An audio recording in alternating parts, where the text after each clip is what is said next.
पिछले सेशन में हमने पिक्चर्स की जानकारी ली थी। इस सेक्शन में हम बात करने वाले हैं आइकॉन्स के बारे में।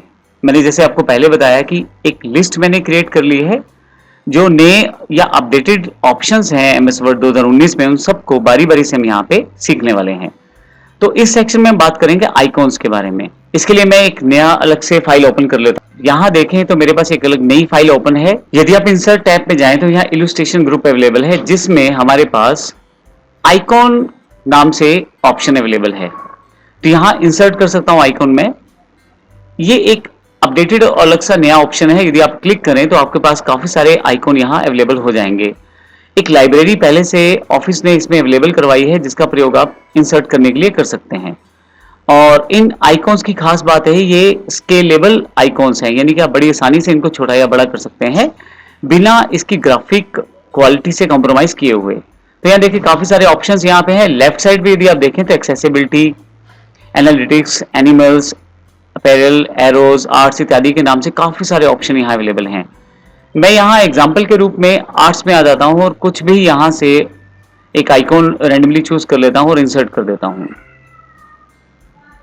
अब देखिए डाउनलोड हो रहा है, क्योंकि ऑनलाइन अवेलेबल था तो आपके यहाँ पे सिस्टम पे ये ऑफलाइन अवेलेबल हो जाएगा।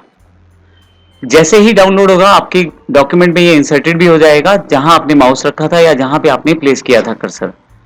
आप जब ये आइकॉन प्लेस होगा तो आप देखेंगे आपके पास ग्राफिक टूल्स में फॉर्मेट बार अलग से अवेलेबल हो जाएगी, क्योंकि मैंने इसको सिलेक्ट किया हुआ है। अगर आप हटा दें सिलेक्शन तो वो हट जाएगी। मैं दोबारा सिलेक्ट कर लेता हूं तो फिर से देखें फॉर्मेट बार अवेलेबल हो गई है। आप इस आइकॉन को यहां बिल्कुल इन कॉर्नर के पॉइंट से हैंडल बन जाएगा डबल एरो का, उससे आप इसे बड़ा छोटा बड़ी आराम से कर सकते हैं। सबसे अच्छी बात है ये स्केलेबल ग्राफिक्स हैं, अर्थात हम इनको बड़ा या छोटा करें कोई खास फर्क नहीं पड़ेगा इनकी क्वालिटी ऑफ ग्राफिक्स पे। ये देखें।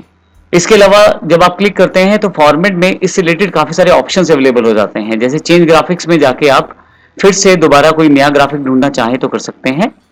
ग्राफिक स्टाइल में जाकर आप यहां से कलर कॉन्फ़िगरेशन को चेंज कर सकते हैं। अगर आप ग्राफिक फिल की बात करें तो अंदर का कलर बदल जाएगा, और अगर आप ग्राफिक आउटलाइन की बात करें तो बाहर का जो रंग है वो बदल जाएगा। मैं यहां येलो कलर कर देता हूं। ग्राफिक आउटलाइन में जाकर नीचे की तरफ वेट भी दिया गया है, जिससे कि बाहर वाली जो बाउंड्री लाइन है वो थोड़ी सी मोटी हो जाएगी। साथ ही नीचे की तरफ डैशेज अवेलेबल है, इनकी स्टाइल अवेलेबल है, अलग तरह का स्टाइल यहाँ पे आप उसको दे सकते हैं। इसके पश्चात यहाँ पे ग्राफिक इफेक्ट्स भी हैं। आप ग्राफिक इफेक्ट्स को यहाँ पे इस्तेमाल कर सकते हैं। आप देखें नीचे की तरफ जैसा मैं इफेक्ट चूज कर रहा हूँ वैसा वैसा यहाँ पे साथ के साथ रिफ्लेक्ट हो भी रहा है। मैं एक शेडो ले लेता हूँ तो आप देखेंगे आप शेडो वर्कआउट यहाँ पे हो गई है। नीचे की तरफ यहाँ पे एक शेडो यहाँ गिटार का दिखाया गया है। ऊपर की तरफ यहाँ एक्सेसिबिलिटी में और टेक्स्ट का ऑप्शन अवेलेबल है। किसी कारण से डिफरेंट एबिलिटीज वाला इंसान अगर आपकी ये पिक्चर्स नहीं देख पाता तो उस केस में रीडेबिलिटी से आप अल्टरनेट टेक्स्ट जोड़ सकते। अगर आप गिटार की फोटो लगा रखी है तो इसके रिगार्डिंग आप अल्टर टेक्स्ट इसको असाइन कर सकते हैं, जिससे जो व्यक्ति इसके बारे में पिक्चर नहीं देख पा रहा किसी कारण से, वो गिटार वर्ड से इसको समझ पाए। तो ये एक्सेसिबिलिटी ऑप्शन आप इसके साथ जोड़ सकते हैं। नेक्स्ट आप इसकी पोजीशन सेट कर सकते हैं, जो बेसिक ऑप्शन है। रैप टेक्स्ट है। सिलेक्शन पेन में बहुत सारे ऑप्शन हैं, आप क्रॉपिंग कर सकते हैं। तो नॉर्मल ऑप्शन जो ऑफिस 2010 की ट्रेनिंग में बताए गए हैं वो सारे यहाँ पे अवेलेबल हैं। अगर मैं इस पिक्चर को क्लिक करके क्रॉप पे क्लिक करूं तो यहाँ क्रॉप करने के लिए हैंडल्स अवेलेबल हो जाएंगे। मैं यहाँ से इन क्रॉप्स के साथ हैंडल्स का प्रयोग कर सकता हूँ। फाइनली क्रॉप को दोबारा क्लिक करूंगा तो फाइनल मेरे पास यहाँ गिटार जो है क्रॉप होके आ जाएगा। तो इस तरह से आप इन सब चीजों को वर्कआउट कर सकते हैं।